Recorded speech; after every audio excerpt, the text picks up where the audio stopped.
आखिर क्यों रावण ने हिला के रख दिया था पूरे कैलाश पर्वत को। रावण वैसे तो परम ज्ञानी, सर्व वेदों का ज्ञाता, महान आचार्य, सबसे बड़ा शिव भक्त था, परंतु उसे स्वयं को सर्वशक्तिमान मानने का अभिमान हो गया था। एक बार रावण ने निश्चय किया कि वह भोले शंकर को प्रसन्न करके मन चाहा वरदान प्राप्त करेगा एवं वह कैलाश पर्वत पर जाकर तपस्या में लीन हो गया। उसने घोर तपस्या की, परंतु भोलेनाथ प्रसन्न नहीं हुए। तब उन्हें प्रसन्न करने के लिए उसने अपने शीश काट काट कर उनके चरणों में अर्पित करने शुरू किए।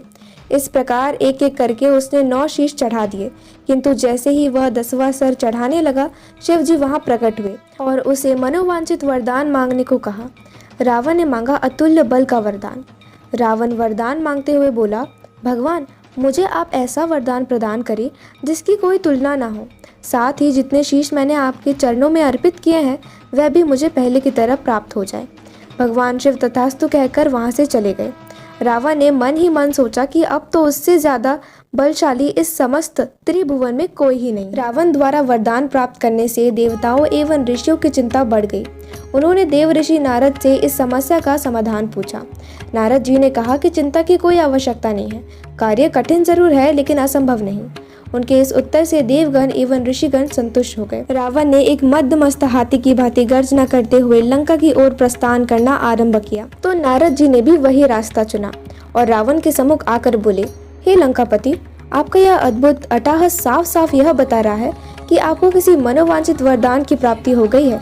रावण गर्व से भरकर बोला, आपने सत्य कहा देव ऋषि, आज मैं बहुत प्रसन्न हूँ। मैंने भगवान शिव से अतुल्य बल का वरदान प्राप्त किया है। नारद जी मुस्कुराते हुए बोले, राक्षस राज, आप इतने बुद्धिमान होते हुए भी भांग खाकर हमेशा नशे में मस्त रहने वाले अघोरी की बातों में आ गए।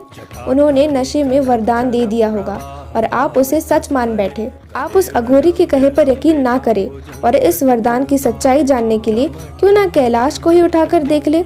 रावण प्रफुल्लित होकर बोला, वाह देव ऋषि, क्या युक्ति सुझाई है। महादेव का वरदान सत्य है या मिथ्या, मैं भी देख लेता हूँ। देव ऋषि बोले, तुरंत जाइए लंकेश, वरना देर हो जाएगी। अभिमानी रावण कैलाश पर्वत को उठाने लगा।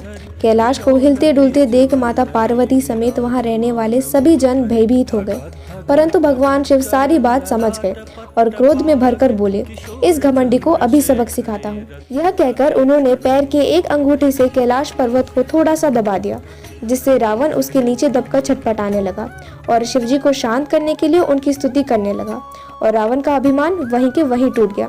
तो आपको इस कथा से क्या सीख मिलती है हमें कमेंट में बताइए और हमारे चैनल सात्विक नॉलेज को सब्सक्राइब करना ना भूलें। धन्यवाद। हरे कृष्णा।